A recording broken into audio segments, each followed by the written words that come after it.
OBOC എന്ന തന്റെ സ്ഥാപനത്തിൽ നടന്ന സാമ്പത്തിക തട്ടിപ്പ് അടുത്തിടെയാണ് ദിയ കൃഷ്ണ കണ്ടുപിടിച്ചത്. വിശ്വസ്തരെന്ന് കരുതി ജോലിക്ക് വെച്ചിരുന്ന 3 പെൺകുട്ടികളാണ് സ്ഥാപനത്തിൽ നിന്നും 69 ലക്ഷം രൂപയോളം കൈക്കലാക്കിയത്. കൂടാതെ നിരവധി സ്റ്റോക്കുകളും ജീവനക്കാരികൾ മറിച്ചുവിറ്റു. പൂർണ്ണ ഗർഭിണിയായതിനാൽ ക്ഷീണവും അസ്വസ്ഥതകളും ആശുപത്രി വാസത്തിനുമെല്ലാമായിരുന്നു ദിയ. അതുകൊണ്ട് സ്ഥാപനത്തിലെ വിറ്റുവരവും സ്റ്റോക്കും കൃത്യമായി പരിശോധിക്കാൻ കഴിഞ്ഞിരുന്നില്ല. ഈ സാഹചര്യം ജീവനക്കാരികൾ മുതലാക്കുകയായിരുന്നു. പണം നഷ്ടപ്പെട്ടെന്ന് മനസ്സിലാക്കിയ ദിയ പോലീസിൽ പരാതിപ്പെട്ടു. തൊട്ടുപിന്നാലെ തട്ടിക്കൊണ്ടുപോയി മർദ്ദിച്ചു, ഭീഷണിപ്പെടുത്തി എന്നിവ കാണിച്ച് ജീവനക്കാരികൾ ദിയയ്ക്കും അച്ഛനും മറ്റു കുടുംബാംഗങ്ങൾക്കുമെതിരെ കൗണ്ടർ കേസ് ഫയൽ ചെയ്തു.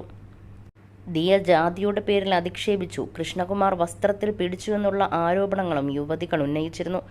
അതെല്ലാം അടിസ്ഥാനമില്ലാത്ത ആരോപണങ്ങളാണെന്ന് പിന്നീട് പോലീസിന്റെ അന്വേഷണത്തിൽ തെളിഞ്ഞു. യുവതികൾ വിവിധ ആരോപണങ്ങൾ ഉന്നയിച്ചപ്പോൾ അതിലധികം വൈറലാകാതെ പോയതും ആരും ശ്രദ്ധിക്കാതെ പോയതുമായ ആരോപണം ദിയയുടെ ഭർത്താവ് പൂവാലന്മാരെ പോലെയാണ് പെരുമാറിയെന്ന് യുവതികൾ പറഞ്ഞ ഭാഗമാണ്. കഴിഞ്ഞ കുറച്ച് മണിക്കൂറുകളായി സോഷ്യൽ മീഡിയയിൽ ഈ ഭാഗം വൈറലാകുന്നുണ്ട്. ഭർത്താവിനെതിരെ യുവതികൾ ഉന്നയിച്ച ആരോപണത്തിന് ദിയയും മറുപടി നൽകിയിട്ടുണ്ട്. മോഷ്ടാക്കളായ ജീവനക്കാരുടെ അഭിമുഖത്തിലെ എപ്പിക് ഭാഗം അശ്വിനെതിരെ ഉന്നയിച്ച ആരോപണമാണെന്ന തലക്കെട്ടോടെയാണ് വീഡിയോ പ്രചരിക്കുന്നത്. രാത്രി 2 മണിക്കും 3 മണിക്കും വിളിച്ചിട്ടാണ് ദിയയുടെ ഭർത്താവ് ഇത് പാക്ക് ചെയ്തോ അത് പാക്ക് ചെയ്തോ എന്നൊക്കെ ചോദിക്കുന്നത്. രാത്രി വിളിച്ചിട്ട് ഹലോ എന്ത് ചെയ്യുന്നു എന്നൊക്കെ പറഞ്ഞ് പൂവാലന്മാരെ പോലെയാണ് സംസാരിക്കുന്നതെന്നാണ് യുവതികൾ പറഞ്ഞത്. അവൻ ഓടിക്കുന്നത് റോൾസ് റോയ്സ് ആണ് മോളെ, തള്ളവണ്ടി നോക്കുവാണേൽ അറിയിക്കാമേ എന്നാണ് ദിയ വീഡിയോയിൽ പങ്കുവെച്ച് മറുപടിയായി കുറിച്ചത്.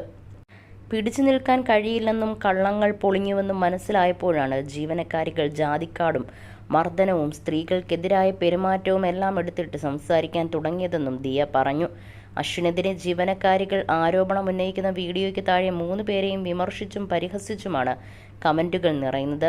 ദിയയും അശ്വിനും കൂടിയാണ് OBOCയുടെ നടത്തിപ്പ്. എന്നാൽ IT കമ്പനിയിൽ ജോലി ചെയ്യുന്നയാളാണ് അശ്വിൻ. അതുകൊണ്ട് തന്നെ എപ്പോഴും ദിയയുടെ ബിസിനസ് കൂടി മാനേജ് ചെയ്യാൻ അശ്വിന് സമയം ലഭിക്കാറില്ല.